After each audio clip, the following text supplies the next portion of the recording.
Oke, sekarang kita membahas miskonsepsi tentang penambahan tegangan di rangkaian. Nah, jadi disediakan 3 rangkaian. Dengan yang rangkaian 1 itu lampu A, ada 2 baterai yang disusun secara seri kan? Ini tidak bercabang, jadi baterainya disusun secara seri. Kemudian rangkaian kedua, lampu B, baterainya itu disusun secara paralel nih, karena ini ada cabangnya nih. Jadi baterainya disusun secara paralel. Yang ketiga, baterainya 1 gitu. Yang rangkaian 2 kan baterainya 2. Kalau rangkaian ketiga baterainya 1 gitu. Nah, kemudian pertanyaannya, apabila besar hambatan pada lampu dan besar tegangan itu sama pada ketiga rangkaian manakah yang lampunya nyala lebih terang? Itu kan? Itu pertanyaannya. Oke. Ada yang menjawab lampu 1 dan lampu 2. Karena baterainya ada 2. Sedangkan lampu yang ketiga atau lampu C, rangkaian ketiga itu lampunya hanya 1. Gitu kan? Oke, apakah benar hal tersebut? Mari kita buktikan. Nah, nih, ini rangkaian 1 ya, pertama-tama.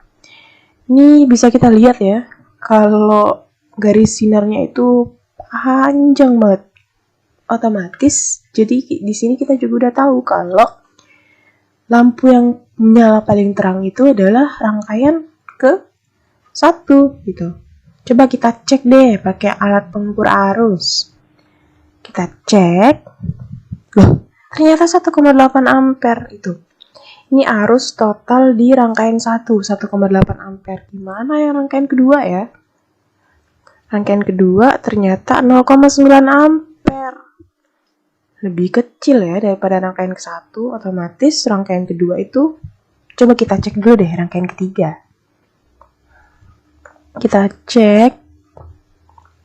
Sama loh ini nilainya.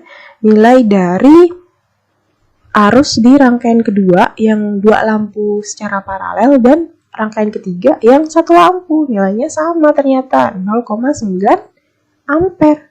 Loh kok bisa gitu kan? Oke, mari kita bahas. Nah jadi, nih ini epsilon E ya. Bisa kita nyebutnya E. Di sini tuh maksudnya adalah sumber tegangan gitu ya. Oke, GGL gitu. Nah, misalkan di sini, kalau ini S itu seri, misalkan baterainya atau tegangannya dirangkai secara seri, maka kita jumlahkan. E1 ditambah E2 gitu. Maka E serinya 9 volt ditambah 9 volt, hasilnya 18 volt. Besar ya. Besar nih tegangannya. Coba kita cek yang paralel. Nah, ternyata kalau baterai yang dirangkai paralel itu tidak seperti yang seri ditambahkan, malah sama gitu. Misalkan ada 3 atau 5 baterai yang disusun secara paralel yang nilai besar, maksudnya besar tegangan itu misalkan 12 volt. Maka bukan 12 tambah 12 sampai 5 kali, bukan. Tetapi nilainya itu tetap sama, 9 volt atau 12 volt gitu, tidak ditambah. Jadi rangkaian paralel, baterai yang dirangkai paralel itu akan sama dengan baterai satu baterai gitu, sama kan dengan yang ini.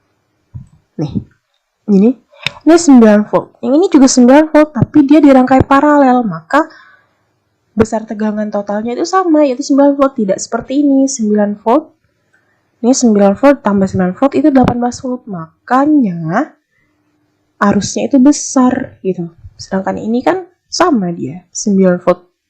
9 volt yang totalnya sama seperti yang ini. Oleh karena itu jawabannya salah. Jumlah baterai itu tidak mempengaruhi, bukan tidak mempengaruhi ya. Jumlah baterai itu mempengaruhi, tapi tergantung dengan, maksudnya jumlah baterai itu mempengaruhi arus listrik atau tegangan itu mempengaruhi arus listrik, tapi tapi berbeda rangkaian itu juga akan pengaruh ya. baterai yang dirangkai seri tentu akan berbeda dengan baterai yang dirangkai paralel. Itu yang harus kita bedakan. Jangan sampai mentang-mentang yang ini 2 baterai, yang ini 1 baterai loh. Yang ini deh yang lebih terang gitu kan. Enggak gitu ya. Oke. Jadi itu konsep yang benar ya.